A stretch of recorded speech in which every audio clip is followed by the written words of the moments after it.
Oui, bonsoir à toutes et à tous. Voilà, nous retrouvons comme tous les 15 jours notre rendez-vous concernant l'actualité économique et la vie des entreprises sur le territoire de la rive droite. En partenariat, donc, émission proposée par Odo Radio, en partenariat avec Côte-Garonne Développement.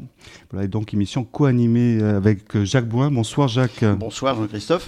Alors Jacques Bouin, directeur d'Haute-Garonne Développement, évidemment l'agence de développement économique du territoire de la rive droite. Et émission aussi en partenariat avec la Maison du Bonheur, société de production audiovisuelle. Et nous avons le plaisir de retrouver Alexandra Eloli Castillo. Bonsoir Alexandra. Bonsoir. Voilà, alors aujourd'hui la thématique, Jacques et Alexandra, c'est la communication. Alors évidemment, comment définir une stratégie de communication avec évidemment une stratégie commerciale, bien évidemment. Et aussi on verra des métiers aussi qui sont dans la chaîne de la communication. Alors pour ce faire, on a quelques invités autour de ce plateau, Jacques. Alors pour commencer, Laurence Troquereau, voilà, de la société Chorus et Actan Formation. Chorus et Actan Formation. Bonsoir, Laurence. Bonsoir. Nous avons aussi Xavier Pinot pour l'agence de communication La CEPA. Bonsoir. Bonsoir Xavier. Nous avons également donc Désirode, la société Désirode qui est représentée ici par Désiré. Bonsoir Désiré. Bonsoir. Enfin, nous avons donc la Maison du Bonheur représentée par Alexandra Eloli Castillo et Thomas Eloli. Bonsoir Alexandra et Thomas. Bonsoir. Bonsoir. Nous avons également Christophe Léra pour la société Pixagram. Bonsoir Christophe. Bonsoir. Et enfin, David Hellman pour l'association Actimage. Bonsoir. Bonsoir David. Alors Jacques, pourquoi une émission sur la communication ? Eh bien, il nous a semblé important pour aider et soutenir donc toujours le développement des entreprises du territoire, de voir aujourd'hui évoquer tout ce qui concerne la communication entreprise, en entreprise ou la communication d'entreprise. Alors, quand on a évoqué ensemble ce sujet avec Alexandra, avec vous, Jean-Christophe, on a essayé de voir quels étaient les meilleurs acteurs possibles pour nous délivrer quelques messages qui peuvent nous aider, enfin qui peuvent aider les chefs d'entreprise du territoire à savoir comment s'y prendre pour communiquer, bien communiquer, atteindre leur cible, et puis autant que possible, que cette communication puisse leur rapporter, soit dans la chaîne de la productivité de l'entreprise. Voilà, alors c'est pour ça qu'on a invité effectivement Laurence Troquereau de la société Chorus Actan Formation pour nous parler effectivement plutôt de la stratégie commerciale, parce que c'est à la base de tout. Et puis juste après la stratégie commerciale, on a affaire effectivement à développer une politique de communication, un plan de communication. Il nous a semblé important d'inviter quelqu'un qui s'y connaît bien en la matière. C'est pour ça qu'on a fait appel à la CEPA et en la personne de son directeur, Xavier Pinot. Très bien. On va commencer cette émission tout de suite par un agenda et on continuera avec l'interview de Laurence Troquereau. Alexandra. Merci beaucoup. Voici les rendez-vous économiques que nous avons choisis pour vous, madame, monsieur, chefs d'entreprise. Aussi pour vous, les salariés qui sont à la recherche de créer un réseau professionnel et même pour les personnes en situation de recherche d'emploi. N'oubliez pas de visiter notre page Facebook www.facebook.com/éco-entreprise où vous pouvez aussi nous trouver sur Twitter @émission-éco. Et envoyez-nous les informations que vous souhaiteriez qu'on communique pour le monde de l'entreprise. Donc, on commence toujours notre agenda avec les permanences pour la création et le développement de l'entreprise, soutenues par Haut-de-Garonne Développement, mercredi 12 février à la mairie de Béchac et Caillou, mercredi 19 février à la mairie de Ambarès et La Grave, mardi 25 février à la mairie de Saint-Eulalie, mercredi 26 à la mairie d'Artigues, près de Bordeaux. Prenez rendez-vous au 05 57 54 32 50. Ensuite, mardi 11 février à 18h, apéritif gourmand info. La nouvelle loi des finances, ce qui va changer pour les entreprises en 2014, organisée par la Chambre de commerce de Bordeaux et le concours des clubs des entreprises de la rive droite. Cet apéritif aura lieu à la Société Ricard, Lormont. Inscription au 05 56 79 50 57. Voulez-vous découvrir les formations en maintenance aéronautique, les avions, les simulateurs de vol, la salle de réalité virtuelle immersive. C'est l'opportunité. Mercredi 12 février, de 14h à 18h, porte ouverte à l'Aérocampus Aquitaine à La Traîne. Si vous ne pouvez pas y aller ce mercredi, une nouvelle journée portes ouvertes aura lieu le 8 mars. Prochaine visite en entreprise organisée par Haut-des-Garonne Développement aura lieu jeudi 13 février à 14h30. Elle aura lieu à Schenker-Joachim. Schenker, ouais. Excusez-moi, Schenker-Joachim. Schenker-Joachim. Voilà. Pour découvrir le secteur de transport de marchandises et les métiers comme conducteur, livreur, agent des quais, affréteur, opérateur de messagerie. Contactez Haut-des-Garonne au 05 57 54 32 50. Et on finit cette première partie avec un rendez-vous jeudi 13 février. Il y aura aussi un atelier thématique pour vous apprendre à réaliser votre business plan au CIF à Floarac, animé par la Chambre des métiers et de l'artisanat et le cabinet d'expertise comptable FIDA-Aquitaine. Inscrivez-vous au 05 57 54 32 50.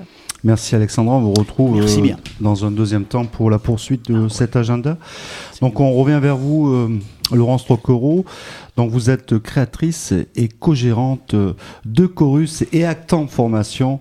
Voilà, alors entre parenthèses, on peut dire aussi que vous allez sur le social, le médico-social. Hein, Tout à fait. Chorus est la branche entreprise qui existe depuis bientôt 10 ans. Et Actant Formation est une extension d'activité vers le secteur social et médico-social.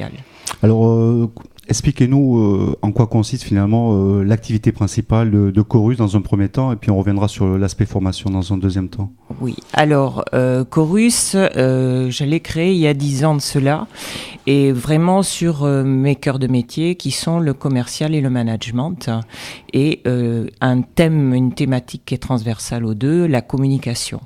Et ça, c'est tout ce qui s'adresse au monde de l'entreprise. Et j'ai démarré, et Jacques ici le sait, en accompagnant beaucoup les créateurs d'entreprises, notamment sur la stratégie commerciale. Alors comment vous êtes arrivé à créer finalement cette société ? Vous avez eu un parcours, on va dire, riche d'expérience. On peut citer quelques étapes peut-être de ce parcours. Oui, on va taire le nombre des années.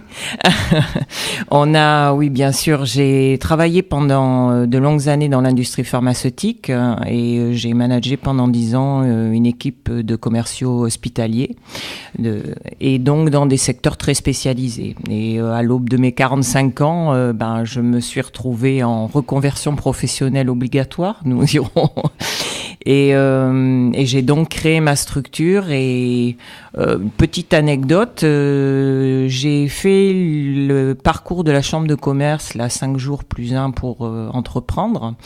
Et dans la salle, il y avait à peu près une 50aine de personnes qui savaient tous, ils allaient tous ouvrir le lendemain. Moi, je ne savais pas. Mais en sortant de ces 5 jours plus 1, je savais ce que j'allais créer.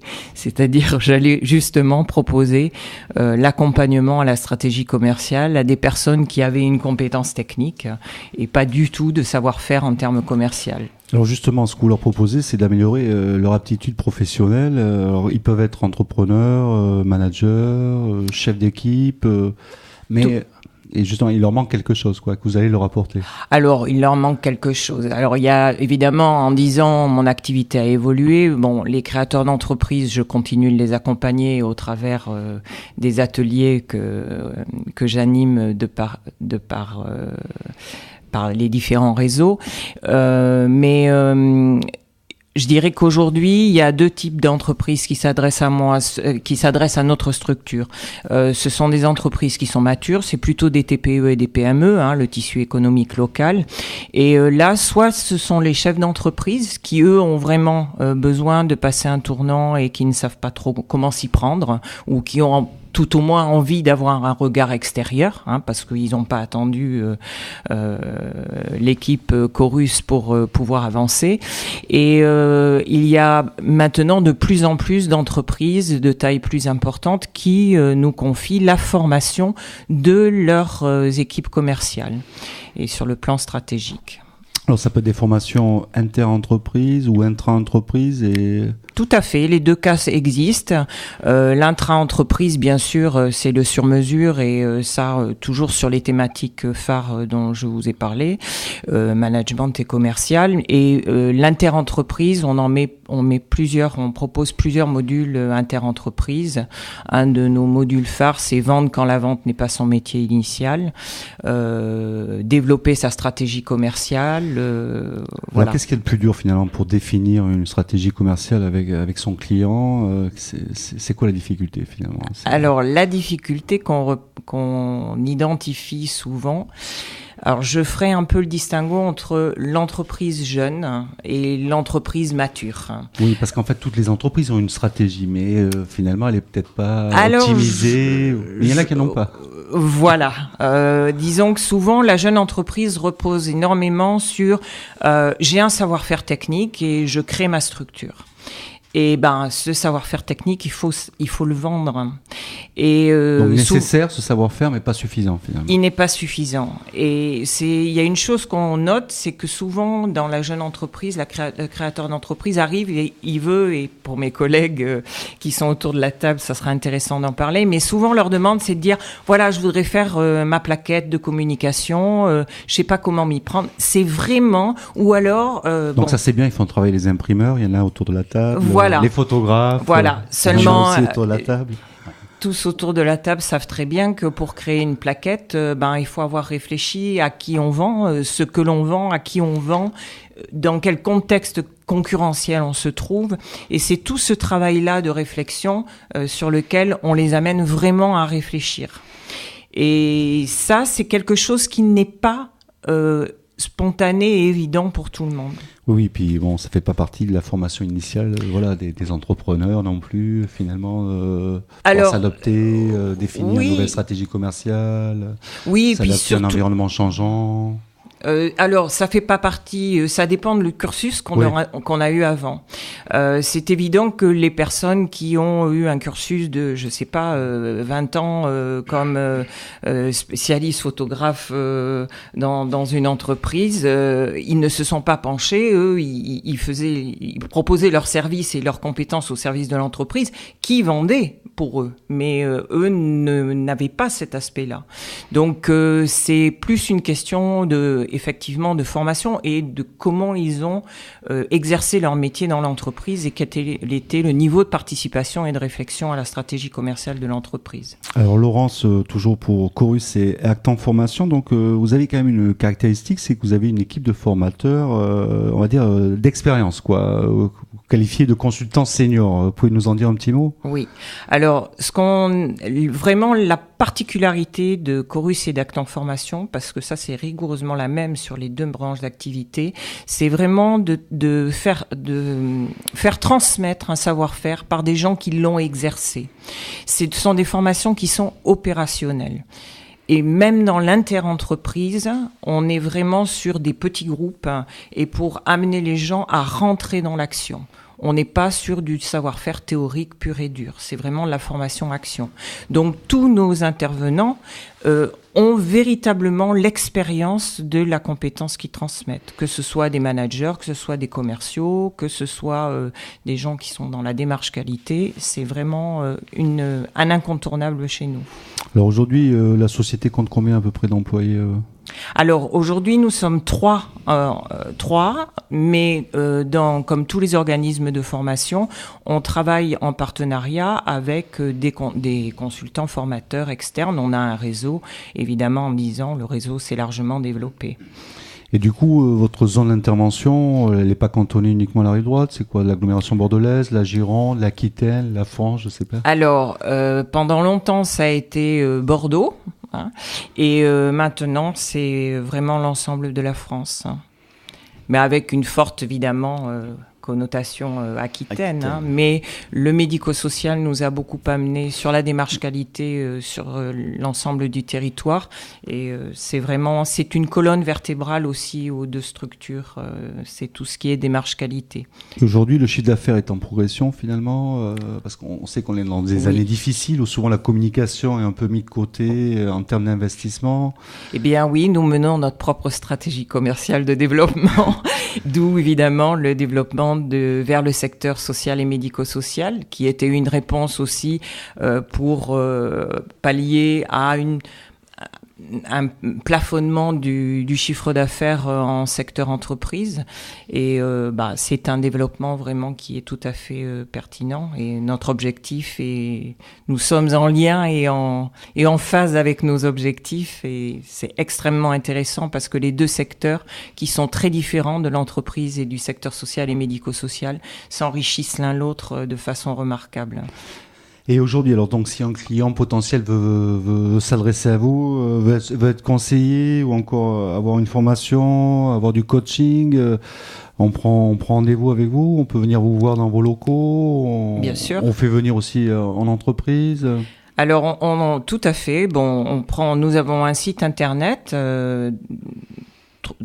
www.formation-bordeaux-coaching.fr et nous avons d'autres sites internet pour le secteur médico-social qui est actanformation.fr. Et là, on peut nous contacter, bien sûr, par le site internet, mais aussi par téléphone, puisque nous avons une assistante et nous-mêmes qui répondons tout à fait volontiers aux appels entrants. Et aujourd'hui, de plus en plus de gens vraiment nous appellent. On n'est plus dans cette démarche. Oui, d'aller prospecter le client, c'est le client qui fait appel à vous. Donc ça veut dire que vous avez été repéré, c'est plutôt bon signe. Et du coup, aujourd'hui, on a des programmes de formation qui sont réguliers ou il y a une actualité, on peut annoncer des séances qui arrivent ou c'est quelque chose de plutôt régulier? Alors, il y a des séances. Alors, dans l'entreprise, maintenant, plus ça va, plus on fait du sur-mesure. Et les actions de formation vraiment régulières et récurrentes sont beaucoup plus orientées sur le secteur social et médico-social. Là, sur 2014, c'est véritablement le cas. Mais on répond toujours sur des actions de formation et là, il y en a plusieurs qui nous sont proposées pour des réseaux.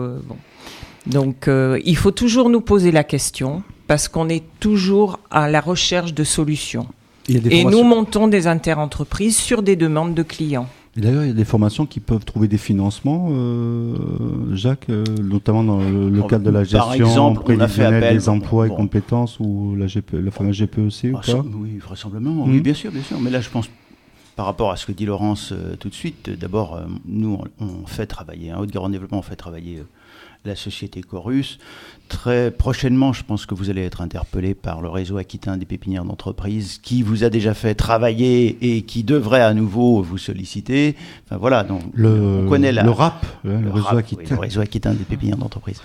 Mais non, mais c'est ce que disait Laurence tout à l'heure aussi, c'est-à-dire que elle intervient à un moment où les entreprises, effectivement, ont besoin de se poser les bonnes questions pour savoir quelle est la stratégie qu'elles doivent adopter, particulièrement chez les jeunes entreprises, où effectivement, ils viennent plutôt avec un bout de flyer qui est presque prêt ou presque achevé, mais on ne sait pas trop quel produit ils vendent ou quelle cible ils visent, ou bien ils ont déjà la moitié imaginé un site internet ou déjà des gens qui vont leur fabriquer un site internet, mais on ne sait pas trop ni pour qui ni pourquoi.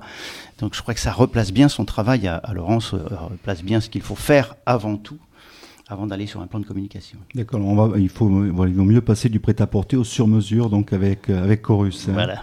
Bon, très bien. C'est une façon. Vous vouliez rajouter quelque chose, Laurence ? Non, pas du tout. Bon, vous pouvez intervenir.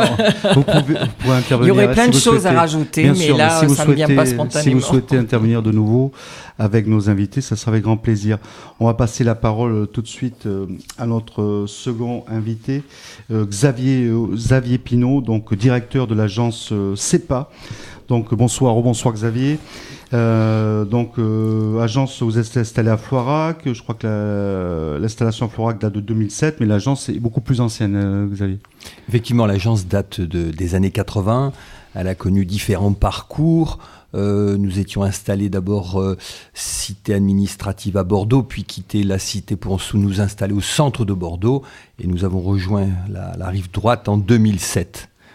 Voilà, donc c'est vraiment, on va dire, l'agence classique de communication, conseil en communication. Alors, pas si tout ce à n'est fait. que vos clients sont, on va le dire, on va y revenir, sont particuliers, mais allez-y. Alors c'est une agence de communication. Hein. J'écoutais avec attention ce que disait Laurence tout à l'heure. Par rapport à la présentation qu'elle nous a faite, on est à ses côtés, un pas en avant ou un pas en arrière. On est aussi dans cette réflexion-là sur la stratégie de communication. On est une agence de communication classique au sens où vous l'entendez. Avec de nombreux métiers, d'ailleurs, dans cette agence, plus de 22 personnes, de nombreux métiers. Hein. Alors voilà, nous, l'agence compte aujourd'hui 22 personnes. On a grossi au fur et à mesure, en tout cas, on s'est développé au fur et à mesure de nos clients. Ce qui fait notre spécificité, c'est le fait que on est une agence, au départ en tout cas, spécialisée dans la communication publique, institutionnelle, la communication politique, même si le mot fait peut-être faire un peu peur. Nos clients sont, en tout cas, encore une fois, initialement, sont des clients, sont des collectivités locales, sont des institutions, sont des collectivités territoriales, sont tous les satellites qui tournent autour des collectivités, agences de développement, structures d'insertion, missions locales. Voilà, c'est notre cœur de métier. Et notre force, ou en tout cas notre savoir-faire, il tient effectivement à cette capacité de dialogue ou de communication avec les élus. On est très fort ou très spécialisé, très fort, c'est peut-être prétentieux, mais très spécialisé sur la communication des collectivités locales, tout ce qui est publication, édition, tout ce qui est éléments papier numérique émises par les collectivités locales. Et du coup, ça c'est un choix, enfin une stratégie qui était définie à quel moment, à la naissance de l'agence ou par la suite, d'éviter, d'épargner, on va dire, les clients privés et s'en tenir à la communication institutionnelle. Ce choix il a été fait quand finalement? Alors vous parliez tout à l'heure de stratégie, Laurence parlait de stratégie. Effectivement, ça répond à une stratégie. Je crois que c'est d'abord une culture, une envie particulière, une spécialisation particulière liée aux personnes qui ont créé cette agence que j'ai rejoint plus tard. Donc c'est d'abord effectivement, je dirais, cette culture-là. Et puis après, à partir de ce socle, cette connaissance-là, on s'est ouvert vers d'autres secteurs. On a été approché même si on est allé aussi les chercher, on a été approché par des opérateurs immobiliers par exemple, qui ont repéré le fait qu'on s'adressait bien et on parlait bien avec les élus, qui se sont dit c'était intéressant aussi de s'associer le service de ces gens-là, parce que de cette agence-là, parce qu'ils savent parler aux élus. Oui, il y a un savoir-faire. Et donc on a transféré ce savoir-faire-là vers des opérateurs privés. Et donc aujourd'hui, vous travaillez aussi avec des opérateurs privés quand même. Absolument. D'accord. Tout en gardant votre spécialisation communication institutionnelle. C'est ça. Notre stratégie, elle est là. Aujourd'hui, en termes de chiffres, je dirais que il y a quelques années, les collectivités locales, le monde public représentait 70-80% de notre chiffre d'affaires. Aujourd'hui, ça représente 60% de notre chiffre d'affaires. Le reste étant composé d'opérateurs privés qui, agences immobilières, promoteurs immobiliers, grande distribution, qui sont venus nous chercher en disant il y a un savoir-faire, utilisons-le. En même temps, ça tombait à un bon moment peut-être parce qu'on entend aussi parler depuis quelques années de baisse de dépenses publiques. Du coup, la communication aussi institutionnelle doit subir aussi des coupes certainement.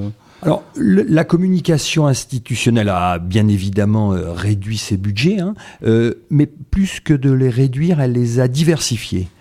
Ce que l'on voit aujourd'hui, nous, quand on regarde la communication des collectivités locales depuis une dizaine d'années, on voit qu'elle s'est ouverte, malgré les préjugés, elle s'est ouverte à une communication, alors ce qu'on appelle la communication transmédia, c'est une communication plus large qui associe à la fois du print, du papier, il y a là des imprimeurs, qui associe une communication média, affichage, qui associe une communication numérique. On s'est doté, nous, d'un département numérique. Et donc, on voit bien que tous les efforts de communication qu'ont pu faire les différents opérateurs, les collectivités locales l'ont fait, elles aussi, fortement, avec intelligence, sans... Donc Xavier Pinault, alors expliquez-nous, parce que c'est vrai qu'on a plus l'habitude de parler de communication vers un public particulier pour acheter un produit. Alors comment, on va dire, les spécificités de la communication institutionnelle alors finalement, c'est lesquelles alors? C'est peut-être moins simple finalement parce qu'on s'adresse à un plus large public. Voilà, on en disait deux mots tout à l'heure en préparant l'émission. Effectivement, peut-être que la caractéristique particulière de la communication institutionnelle ou la communication publique ou la communication politique. C'est le fait qu'elle a pour vocation de s'adresser à une cible très large. C'est-à-dire on s'adresse à toute la collectivité. Donc c'est les jeunes, c'est les personnes âgées, c'est les personnes les plus fragiles, c'est les chefs d'entreprise. Et donc il faut que la collectivité soit en mesure de s'adresser de manière intelligible, compréhensible bien évidemment, pertinente à toutes ces cibles. Et donc ça exige là un exercice d'effort. Alors d'où peut-être les reproches qui peuvent être faits de temps en temps à cette communication, en disant c'est une communication un peu policée, très correcte politiquement. Mais parce qu'il faut qu'elle soit compréhensible par le plus grand nombre, voilà. Et puis, on s'aperçoit aussi aujourd'hui, encore une fois, c'est que cette communication, elle s'est diversifiée. Elle adopte de plus en plus des méthodes qui empruntent au monde du marché, au monde du secteur concurrentiel. Oui, par exemple, en faisant des communications plus traditionnelles, vous le disiez sur papier, mais aussi en allant sur Internet. Et ça, vous êtes un peu spécialiste aussi de cette croisée, on va dire, des chemins avec votre vision cross-canal là. Voilà, alors pour reparler de l'agence, c'est pas pour en dire deux mots. Nous, on essaie de marier différents métiers. On a évidemment, un peu comme Laurence, une partie stratégique conseil. Donc on essaie de réfléchir un peu ou de faire réfléchir nos clients, mais bon, même si la plupart sont structurés pour ça, de réfléchir à quelle est leur stratégie de communication. On a donc cette partie-là. Et là, c'est des propositions, finalement, après cette réflexion que vous leur faites, et c'est eux qui valident ou pas, finalement, la campagne. Ils nous rencontrent en ayant, la plupart du temps, une idée en tête. Voilà, en disant, nous, on souhaite vendre tel produit, on souhaite diversifier telle action. Et donc, on essaie, nous, d'y répondre. Pas forcément d'être suiviste, pas forcément de dire vous avez raison, mais d'essayer d'apporter des recettes un peu nouvelles, parce que l'image qu'on peut en avoir, c'est tout l'intérêt d'une agence, d'être décalé par rapport effectivement au sujet, d'être capable d'apporter un regard un peu ouais, c'est ça, un peu décalé, avec cette distance-là. Donc on a ce métier-là de la stratégie du conseil. On a classiquement un studio. Un studio important en plus, un studio graphique. Alors cette personne aujourd'hui, et donc on travaille régulièrement avec des imprimeurs. On a une partie numérique. Ce qu'on appelle, c'est pas digital, donc des gens qui sont là spécialisés sur la partie numérique, site internet, réseaux sociaux, community management, des choses comme ça. On a une partie conception, rédaction, illustration. Je me tourne, vous le voyez pas, mais vers mon voisin de gauche, puisqu'effectivement on fait aussi appel à des photographes. Et puis on a classiquement les métiers support de fabrication, voilà, ce qui fait qu'on se retrouve effectivement un effectif de 22 personnes aujourd'hui. Oui, ce qui reste quand même important. Et j'ai envie de dire, c'est des bonnes années qui arrivent devant vous, parce que vous parliez de communication politique également, en plus de public et institutionnel. Et on est dans des années électorales, et donc élections municipales au mois de mars, un peu plus tard les élections européennes, l'année prochaine les régionales. Donc c'est des bonnes années ça pour vous alors, c'est en termes de chiffre d'affaires. Ouais, alors c'est la grande force de la France que de proposer des élections à ses citoyens tous les ans. Effectivement, cette année, les municipales, sur lesquelles on est très investi, qui est extrêmement exigeant en termes d'heures, de travail, de mobilisation. Fin des municipales, donc en mars, on aura ensuite 2 séquences européenne et puis sénatoriale, même si les sénatoriales s'adressent aux grands électeurs. Bien sûr. Et l'année prochaine, cantonales, qui s'appelleront les départementales, puisque voilà. Puis en même temps les régionales. Le conseil général deviendra le conseil du département. Exactement. Ouais. Donc sur lequel on se mobilisera nous aussi. Alors en termes de chiffre d'affaires, c'est un surcroît d'activité important. C'est aussi, alors on revient à cette notion de stratégie, mais là je parle de la stratégie de l'agence. C'est aussi effectivement un moment où on tisse des liens, des connivences, des responsabilités, des attaches particulières avec les élus avec lesquels on travaille. Et c'est toujours effectivement des moments de confiance réciproque, même si c'est très exigeant, c'est sur le plan humain, c'est des moments assez forts. Très bien. Et du coup, aujourd'hui, on le sait, on est encore dans des années difficiles, économiquement parlant, conjoncturellement parlant. Vous, en termes de chiffre d'affaires, vous stabilisez, vous consolidez, vous continuez à augmenter durant ces années ou... Voilà, nous, on est dans une phase de développement régulier. Moi, j'en suis très satisfait. J'en suis le directeur, donc c'est toujours très agréable de voir son activité se développer. On essaie de gérer avec responsabilité, intelligence, sans s'enflammer. Voilà. Mais on connaît un développement régulier, permanent, que l'on va essayer de poursuivre. Bon, on n'a pas des offres d'emploi proposées pour 2014 encore de recrutement chez vous. On a beaucoup recruté sur les dernières années là. 22 personnes, c'est beaucoup. On a beaucoup recruté. On est toujours ouvert, effectivement. On ne sait jamais. Il faut être vigilant, donc il faut scruter. Je le rappelle, et tout de même, Xavier Pinault, vous donnez aussi des cours de communication politique à Sciences Po dans le cadre du master communication publique et politique, justement. Alors juste un mot, oui, effectivement, je ne suis pas professeur de sciences politiques, j'ai beaucoup souhaité le préciser.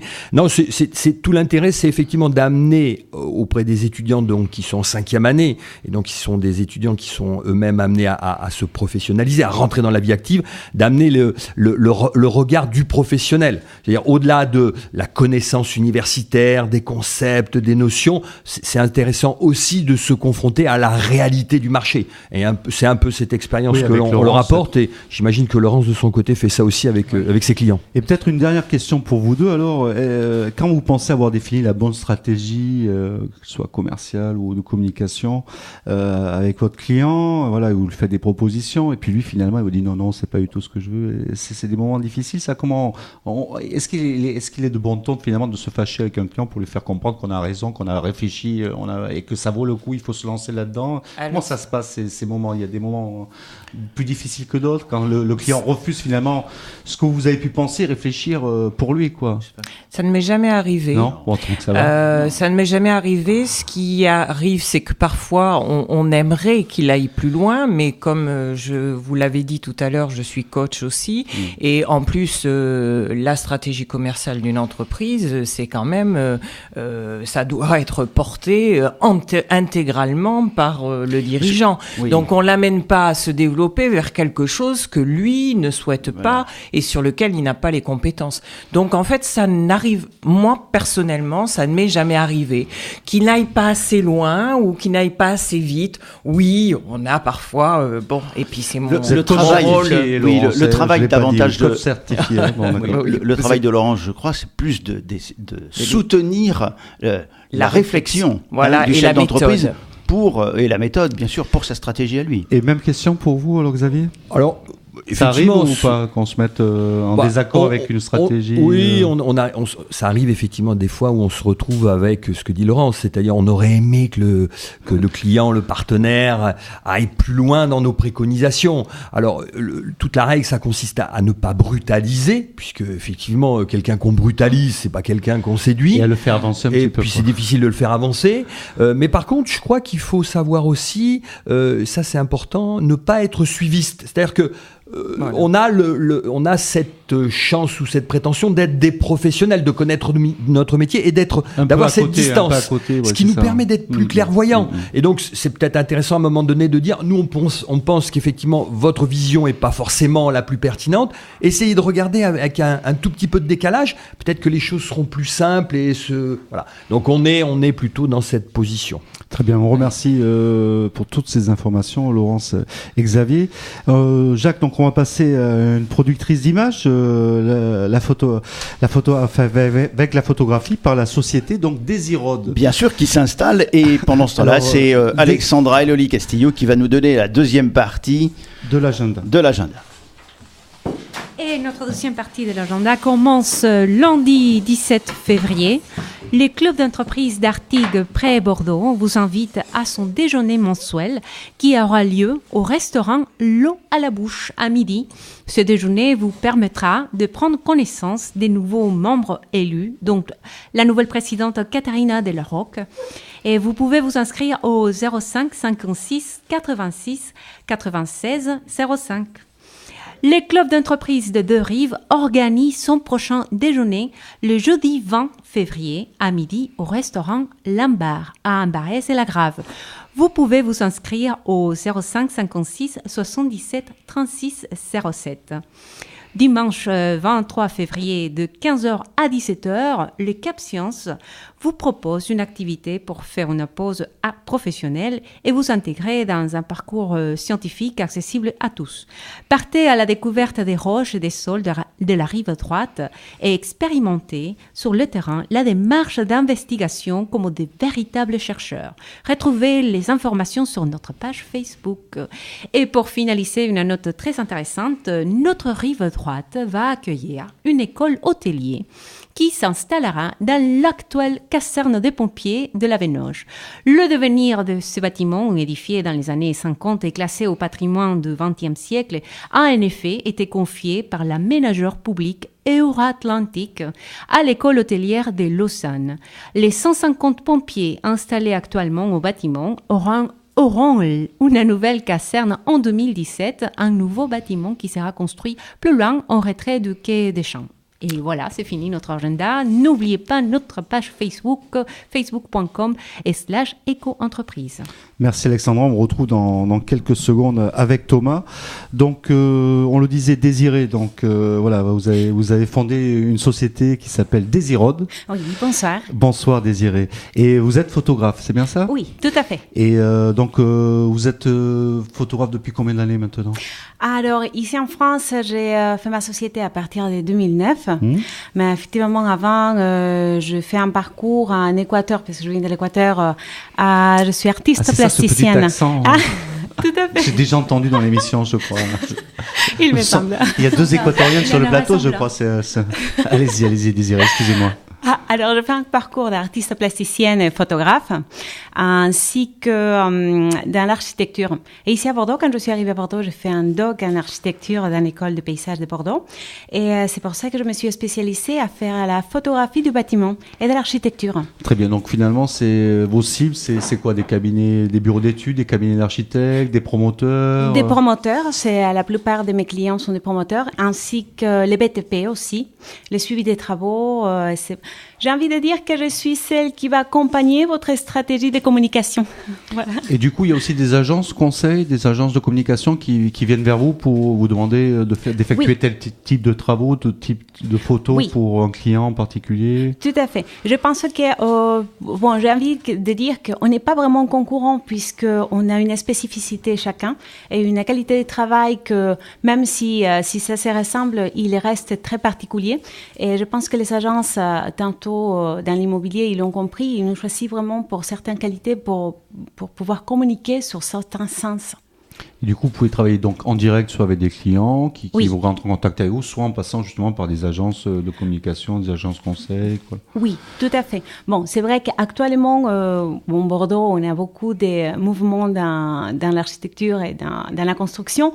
Alors, on a la chance de travailler directement avec les promoteurs et avec les BTP. Mais effectivement, ça m'arrive aussi travailler avec les mairies via contact avec les agences de communication.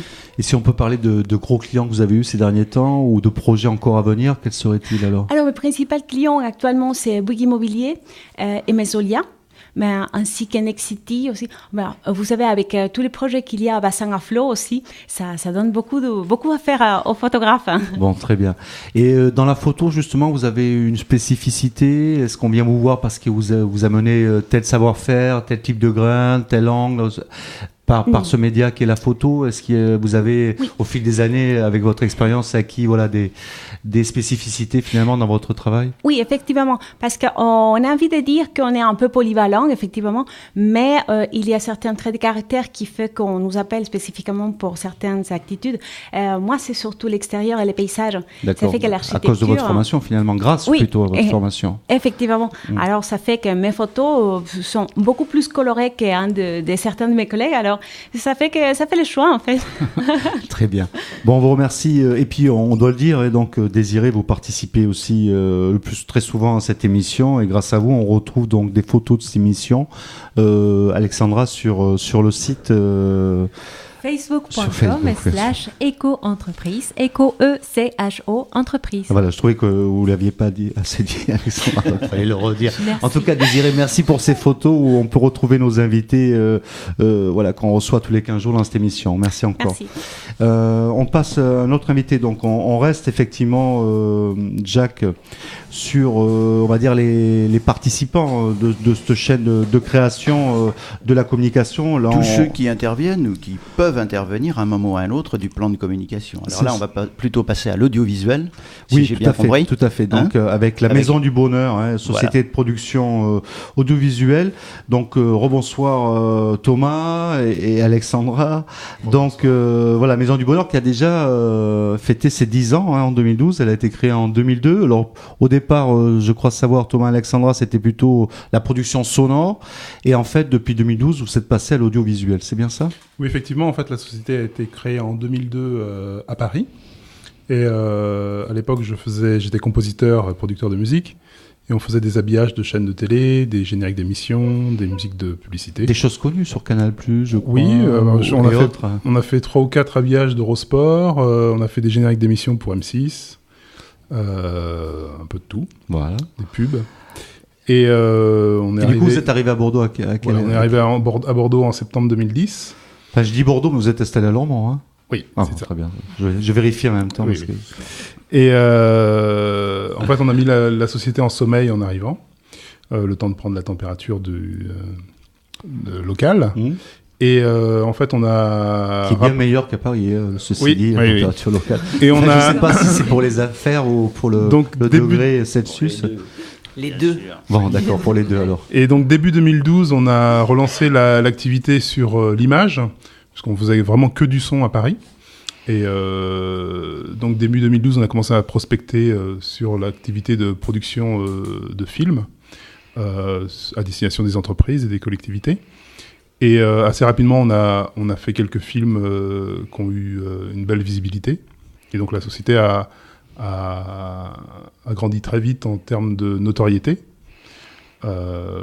Du coup, on peut citer quelques projets que vous avez réalisés ces dernières années, des films donc. Alors l'année dernière, on a réalisé le film de lancement de la marque Osez Bordeaux pour la municipalité de Bordeaux. On a réalisé un film pour la mairie de Pessac, pour présenter la ville de Pessac à destination des nouveaux arrivants en fait sur le territoire. Très bien. Qu'est-ce qu'on a fait d'autre ? Alexandra. Ah oui, Alexandra, c'est vrai qu'on vous entend un peu moins. Là, allez-y, je laisse un peu la place bon. aussi pour Thomas. Et on a travaillé beaucoup aussi avec... on a commencé à travailler beaucoup avec la CCI depuis l'année dernière. Donc la Chambre de commerce et d'industrie. La Chambre de commerce et d'industrie.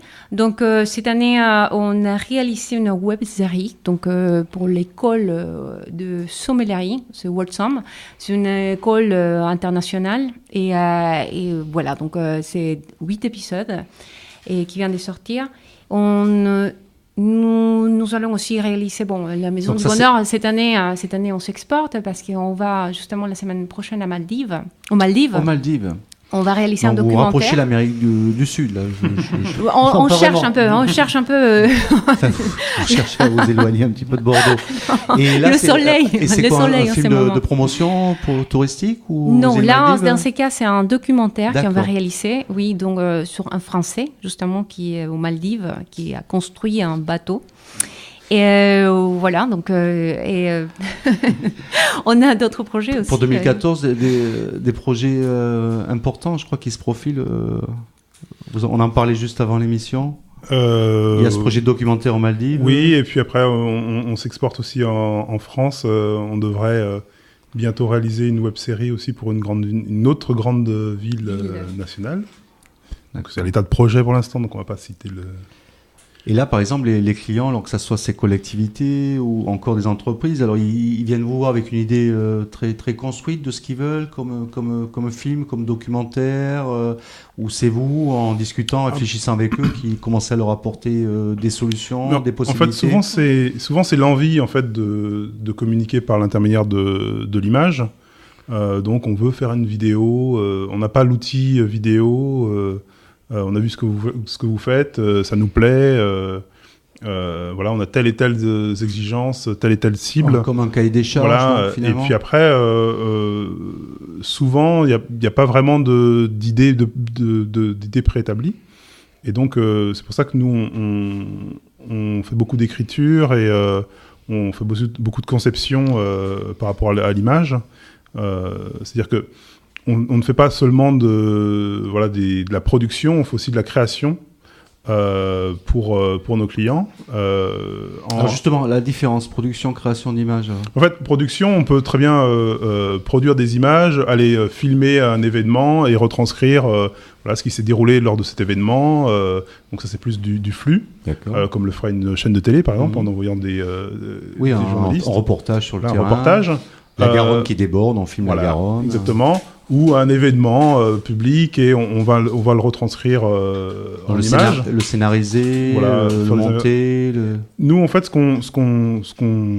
notre particularité, c'est qu'on va avoir une réflexion plutôt marketing grâce à mon expérience, notre expérience parisienne, en essayant de réfléchir à un concept, à une idée à transmettre via le vecteur de l'image. D'accord.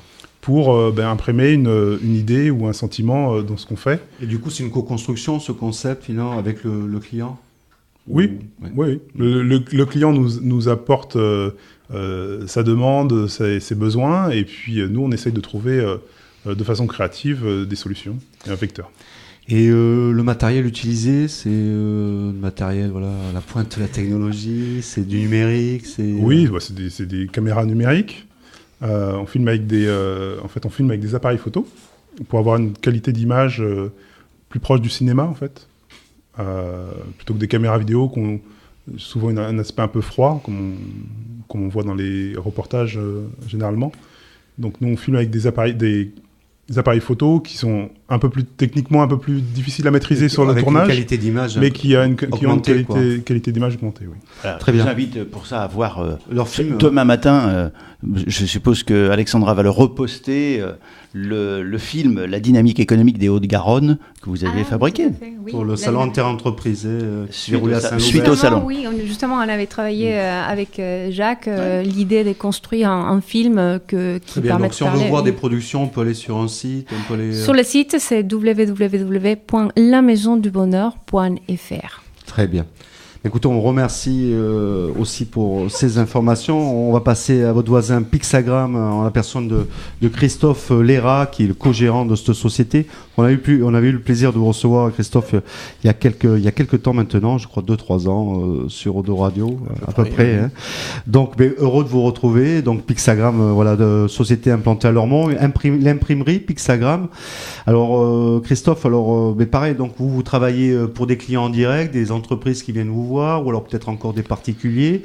Mais est-ce qu'il y a aussi des agences qui font appel à vous, des agences de com ou d'autres Oui, bien sûr, oui. Alors, nos clients sont très diversifiés. C'est aussi bien des PME qui vont nous demander des services en direct, des associations, des collectivités locales également, mais aussi on a des agences de communication qui viennent nous porter leurs projets pour qu'on puisse les finaliser. Puisqu'en définitive, l'imprimerie, c'est un peu ça, c'est rendre concret, les idées créatives des agences de communication. Alors, imprimerie offset, numérique Alors on a les deux, chez nous on a les deux. On a l'imprimerie dite traditionnelle en offset pour les tirages longs ou les choses, des tirages qui requièrent un aspect technique qui n'est pas possible en numérique. Et puis on a développé également aussi donc tout le secteur numérique, que ce soit avec des techniques dites de reprographie qui permettent de faire des tirages courts à des coûts très raisonnables sur des petites quantités. Les clients sont pressés aussi. Oui, tout à fait. Donc c'est une des grandes caractéristiques du moment. Il faut beaucoup de réactivité, de souplesse, et puis il faut aussi apporter de l'innovation aussi en matière technique pour être au plus proche des besoins de nos clients. Alors depuis sa création, Pixagram a mis en avant une stratégie basée sur le développement durable. Alors, qu'est-ce qu'on entend par développement durable chez un imprimeur ? Eh bien, le développement durable, ça passe sur 3 aspects. L'aspect environnemental, que beaucoup connaissent. C'est-à-dire alors, l'aspect environnemental, c'est-à-dire qu'on est par exemple adhérent à la marque ImprimeVert. Cette marque-là nous donne l'obligation de retraiter tous les déchets qui sont inévitablement produits lorsque l'on a une fabrication. que ce soit le recyclage du papier, le recyclage des résidus d'encre, tout un tas de choses. Des encres végétales Oui, végétales. Alors ce sont des encres à base d'huile végétale. Hein. Il faut quand même rester prudent dans le terme végétal, on n'en mange pas la petite cuillère. Non, parce que j'ai vu certains imprimeurs qui se mettent des photos avec des arbres dans des pots d'encre. On ne trempe pas le doigt dedans quand même. Mais bon. Donc voilà, on essaie toujours de faire des efforts, de référencer des produits qui sont toujours plus respectueux de l'environnement. Bon, ça c'est pour le volet environnemental. Oui. Et puis sur le développement durable, il y a deux autres volets, qui est le volet économique et le volet social. Alors sur cet aspect-là, on essaye de référencer des producteurs, des fournisseurs, qui sont des gens qui sont locaux. Alors par exemple, le papier dit couché, qui est utilisé beaucoup dans la communication publicitaire. Ce sont des papiers qui sont fabriqués en Dordogne. Donc favoriser les circuits courts, pareil, voilà, absolument. Toujours dans cette logique du développement durable. Toujours essayer de favoriser des fournisseurs qui sont dans le même axe de développement que nous, c'est-à-dire qui portent des valeurs de développement durable. Donc ça nécessite également aussi de bien connaître ses fournisseurs, de les rencontrer et de pas uniquement... Du coup, s'ils sont à proximité, c'est plus facile. C'est plus facile, évidemment. Voilà. Et puis après, c'est aussi tout un travail au niveau de l'entreprise. Donc là, en termes de gouvernance... Tout à fait, c'est ça. Voilà. Et puis, le dernier événement que je vais signer en date, malgré qu'on soit une petite structure, puisqu'on n'est que 8, nous avons 6 salariés, on a signé un accord d'intéressement avec les salariés l'année dernière. Voilà. Félicitations, on voit que ce territoire de la rive droite est riche d'innovation technologique, technique, mais sociale aussi. Donc on a l'exemple de Pixagram. Est-ce que justement, ce côté, on met en avant ces valeurs, on fait du développement durable, on le voit à tous les niveaux. Est-ce que c'est un argument aussi commercial du coup? Est-ce que c'est quelque chose que vous avez affiné dans votre stratégie de commercialisation et donc de communication aussi? Oui, très clairement, on l'a affiché depuis maintenant 4 ou 5 ans. C'est des choses qui étaient, on va dire, plus ou moins innées en nous. On avait envie de... on portait ça. Après, on s'est dit, on va essayer de le rendre visible auprès de nos clients puisqu'on le fait. Et puis surtout, on va s'obliger en interne à avoir une démarche beaucoup plus formalisée chaque fois que l'on fait quelque chose. Donc, on se pose à chaque fois les questions sur le volet environnemental, économique et social. Est-ce que c'est cohérent sur la décision que l'on va prendre ou la fabrication qu'on va mettre en route, etc. Et du coup, il y a des clients qui viennent vous voir parce qu'il y a la qualité, il y a le boulot qui est bien effectué, mais aussi parce qu'il y a ces valeurs. Certains clients viennent nous voir sur ces valeurs-là. J'ai eu l'exemple une fois d'une cliente qui souriait quand je lui expliquais nos valeurs. Et à un moment donné, je me suis interrompu. Je lui ai dit, mais pourquoi est-ce que vous souriez? Elle me dit, mais monsieur, parce que je viens vous voir, parce que je sais déjà tout ça. Voilà, donc c'est une certaine satisfaction aussi. Ceci dit, dans une période comme aujourd'hui ou de restrictions budgétaires, on fait un peu moins attention à l'environnement. C'est un peu plus difficile des fois de vendre certaines valeurs sur le volet économique et social. C'est là qu'il faut tenir bon le cap, voilà. C'est dans la tempête. Oui, c'est ça. C'est ça. Vous tenez bon on essaye. Le cap, et Christophe. Bon, on remercie. Alors peut-être aussi, pareil, année électorale, ça a une incidence sur les quantités de papier à l'imprimerie. C'est une bonne année aussi pour vous? Un petit peu, mais pas énormément. Alors, c'est vrai, peut-être un mot sur cette stratégie de développement durable qu'affichent certaines entreprises, comme on l'a vu avec la société Pixagram. On entend de plus en plus parler, il y a Agenda 21, c'est beaucoup mis en avant. Est-ce que c'est des choses sur lesquelles vous communiquez beaucoup plus qu'il y a encore une dizaine d'années, quoi? Alors, sur lesquelles nous, on communique effectivement, mais plus que le développement durable, moi j'irais un peu plus loin en parlant de la responsabilité sociale de l'entreprise, sociale et sociétale. Et environnementale. Voilà. Qui est que, effectivement, on s'occupe bien évidemment des impacts environnementaux, mais aussi, me semble-t-il, de tout ce qui est partie prenante. Et nous, on a une sensibilité particulière sur les publics fragiles, tout ce qui est logique d'insertion. Donc, on essaie de travailler parce que c'est notre fibre. On essaie de travailler aussi avec, on en parlait tout à l'heure, les missions locales, les personnes un peu défavorisées. On a mis en place tout un système pour pouvoir les accompagner, du tutorat, des choses comme ça. On est en plein dans le champ de la responsabilité sociale. Voilà, du coup, c'est quelque chose qui nous tient à cœur, y compris aussi pour les salariés, puisque vous disiez que vous aviez mis un plan d'épargne entreprise en place. On l'a mis, alors certes, la société est un peu plus importante, mais on l'a mis en place aussi. Voilà, c'est des choses comme ça qui nous semblent intéressantes de valoriser au-delà même du développement durable. Merci Xavier. On va finir, Jacques, avec David Hellman pour l'association Actimage, Jacques. Exactement, puisque à chaque émission, on a le souci d'interviewer quelqu'un qui est dans la formation des cadres d'entreprise ou des salariés d'entreprise. C'est le cas aujourd'hui avec David Hermelt. Alors oui, alors David Hellman, donc on le disait pour l'association Actimage, une association créée en 1901. Alors vous êtes photographe professionnel depuis déjà au moins une quinzaine d'années, David, et vous êtes d'ailleurs diffusé par l'agence américaine Zuma Press. Hein. Voilà, donc en tant que photographe professionnel, vous gagnez votre vie, on va dire normalement, mais donc vous souhaitiez justement transmettre ce savoir-faire photographique et par le relais de cette association, donc vous êtes cofondateur, hein, on salue l'autre fondateur, donc David. Voilà, vous avez créé cette association. Il y a combien d'années maintenant, David ? L'association a été fondée il y a 2 ans. 2 ans, donc c'est assez récent. Donc c'est assez récent, mais alors, moi-même, les objectifs de cette association, moi-même David. comme mon collaborateur, on donnait déjà des cours depuis 4-5 ans. D'accord. Voilà. Donc vous aviez cette fibre, on va dire, on avait tous les deux déjà cette volonté, justement, d'éducation à l'image. Bon, très bien. Alors, je voudrais juste venir un peu sur la partie photographe, en fait, puisqu'on a parlé un peu aussi de ce côté-là. Au niveau de la communication entreprise, etc., je pense qu'il y a aussi une chose qui a énormément évolué vis-à-vis des photographes. Souvent, le photographe est le dernier chaînon dans la démarche d'une entreprise de communication. C'est un regret, David ? Je ne sais pas si c'est un regret, mais c'est souvent, c'est parfois une erreur. C'est-à-dire que c'est souvent oublier cet élément-là parce que parfois c'est la personne qui s'occupe, le directeur de communication ou autre, il est moins enclin à ça, il connaît moins cette démarche-là, et puis il y a l'aspect financier, et souvent c'est là où il y a une problématique où le photographe, au final, le budget est rétréci à ce moment-là, souvent. Donc à ce moment-là, on réduit, ça m'arrive plein de fois, où on passe... Il n'y a plus d'argent pour la photo. On passe de quelque chose où on veut valoriser via l'image, où au final on se retrouve avec quelque chose de très petit et très restreint, et on va valoriser autrement, et on va trouver d'autres manières de David, faire. il faut faire passer le message, appeler le photographe dès le début. Non, mais c'est surtout faire attention, on oublie souvent l'identité et on ne regarde que le prix.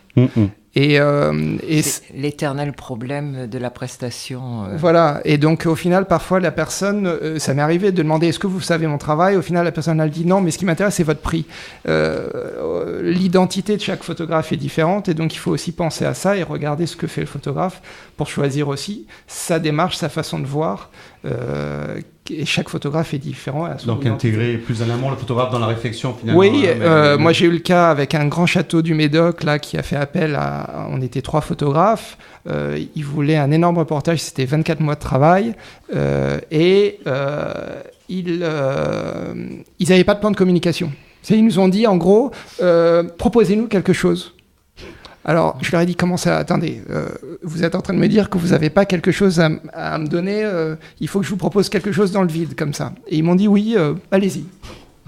Donc c'est plus difficile dans ces cas-là. C'est plus difficile, quoi. Et surtout, on ne sait pas du tout quelle est leur politique, leur ligne de communication. Et souvent, il y a aussi, alors ça c'est dans le milieu, je dirais, viniviticole, une crainte de l'innovation de l'image.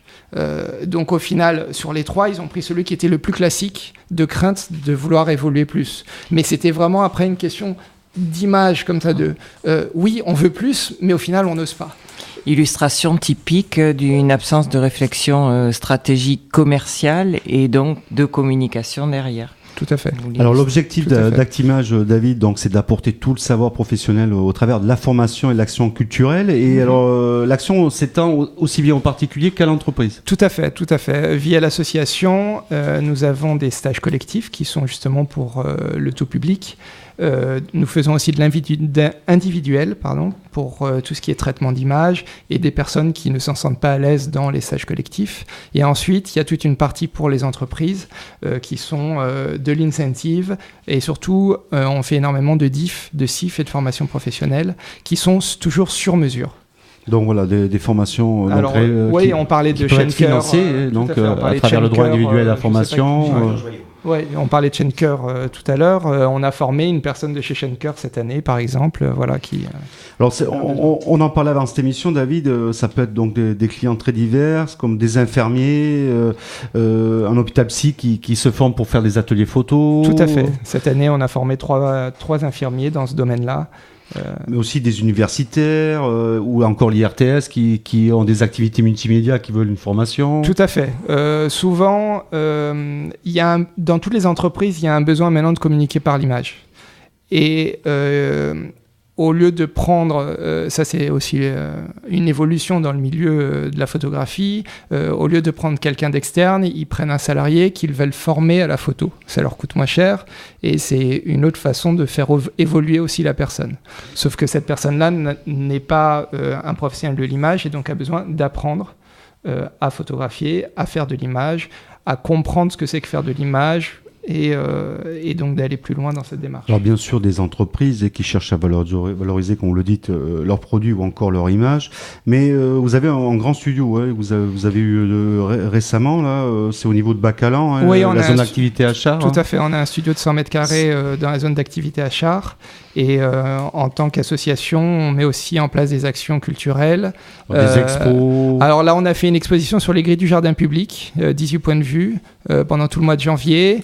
Nous sommes lieu d'exposition pendant Itinéraire de photographes voyageurs pendant tout le mois d'avril. Nous allons recevoir le collectif Tendance Floue en juin pour des workshops. Donc voilà, nous essayons aussi de dynamiser les actions culturelles sur le territoire bordelais. Si on veut vous contacter pour vous rencontrer, un numéro Oui, on a un site internet. agirpourlimage toutensemble.com. Mais écoutez, on vous remercie, on remercie à tous. On vient de dépasser notre créneau horaire, j'en suis vraiment désolé. Donc l'émission Lacuna commence à pester derrière la vitre, on va vite le rendre l'antenne. Mais juste avant ça, on va finir par vous remercier. Donc Jacques, merci beaucoup. On remercie l'ensemble des invités, bien sûr. Donc bien sûr. Laurence Troquereau, donc pour la société Chorus et Actan Formation. Nous avons Xavier Pinault pour la société CEPA, l'agence CEPA, l'agence de communication. On remercie évidemment Désiré, on remercie Eloli et Thomas Castillo. Nous remercions David Hellman et sans oublier Christophe Léra. On vous donne rendez-vous dans 15 jours pour une nouvelle écho des entreprises. Merci à tous. Merci. Au revoir. Merci, bonsoir.